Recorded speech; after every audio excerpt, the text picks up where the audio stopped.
You're listening to Teracota Chronicles, where broken pieces find their way back to wholeness. It's 2019 and I'm fat. I am I don't even recognize the woman in the picture. And I'm going, when did this happen? When did I get this big? And I knew it was because of our situation. I had turned to food as comfort.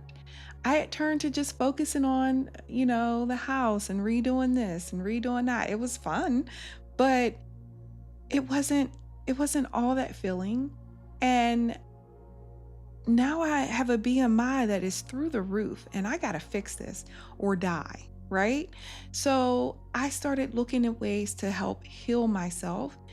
And I started discussing surgery and he balked at it. Oh no, don't do that. He had some fears. His fears around doctors and medical anything because he's had people die and he associates that with the medical industry. So I still focused on it because I was going to choose me. I felt like this is not me. This is not who I am. The younger woman I used to be, I would have probably stopped because he didn't want me to do it, but not now. I knew I had to fight for my own life. The process took almost a year and a half because they required classes, evaluations, nutrition counseling, and I had to meet all of that before I could even get scheduled for surgery. Now, here I thought I was just preparing to lose weight, and I think I was actually preparing to reclaim myself. And while all of that was happening, something much bigger was quietly waiting. All my life, I'd been told my biological father, and I'm saying I learned this at age 5, was a well-known jazz musician, funk jazz, let's put it like that. So when I was 21 and old enough to enter into one of his concert venues, that's when I met him. And from that point on, that's how we met, at his concerts. Periodically, we'd talk on the phone. That was it. So I would sit backstage while fans lined up for autographs, people constantly interrupting us, and I mostly experienced him the way everyone else did, like another fan. There wasn't much conversation between us. And eventually, I accepted the relationship for what it was, painful. But I had made an agreement with it. I was done. I was done following him. I was done chasing him. I was done needing him by this point in my life. Now, one day, almost every day, my husband would tease me about my music choices because I'll admit it is all over the place. I like everything: jazz, country, rock, pop. I mean, if it has a nice groove, I'm gonna like it. And so one minute I'd be listening to R&B, and then the next I'd be listening to, some orchestral string quartets. And the joke was, I probably got more African DNA than you. That's what I'd say to him. And so we ordered DNA kits, Ancestry specifically, because I'd already tried 23andMe. And honestly, I wasn't even excited about the results because I was studying for finals and preparing for one of the biggest registry exams of my life. And the email arrived saying that my results were ready. Now, I'm in the middle of studying. I glanced at and I just ignored it and went back to studying because I'm very good at compartmentalizing. Hours later, I finally took a break and I opened the app. It showed something called DNA matches. So I clicked it and everything stopped. There was a man's picture. He's handsomely dressed in a suit, and underneath were the words paternal parent, father. Like it just, excuse me? What do you mean paternal parent? I don't know this man. There has to be some mistake. I actually closed the app and I went back to studying. Or at least I tried to. But how do you do that after finding something out like that, right? So eventually I opened it again, same man, same words, paternal parent. I called my mother. It was the first time, well, I had asked over the years, let me say it like that. I did question her story, and I would tell her, "Are you sure that this man is my father?" Because honestly, I would rather have an ordinary truth over an extraordinary lie because this is crazy. He doesn't even call, talk to me. I don't like this.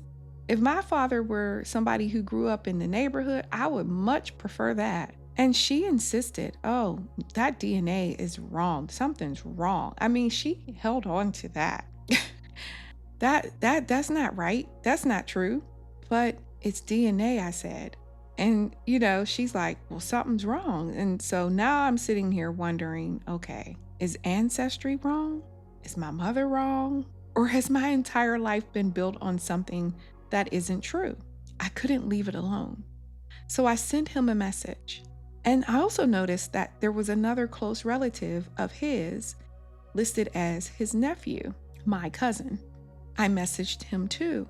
I didn't know what else to do, but the waiting was terrifying because I had already spent decades grieving the father I thought didn't want me, right? I thought that story was over.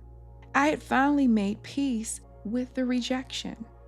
Now I'm staring at the possibility of having to go through it all over again with someone completely different. And I had a major exam to study for. This wasn't supposed to happen. Now, it only started as a joke, and it's something more serious. Remember the prayer I said, "If there's something I need to know, let me know it"? I asked for this. I said, "Let me know what I need to know." Because the prayer didn't just extend to my husband and whether or not he was cheating. It was my entire life. If I need to know something, let me know it. Break the illusions around my life, God, and do it at a time that I can handle it, is what I was asking, right? Make a way out of no way. Because finding God wasn't just leading me toward truth, it was dismantling every illusion my life had been built upon. Not just my marriage, my identity, my family, my history, everything. I was 47 years old at the time. For 47 years, I believed one story. And suddenly, just like that, the story fell apart.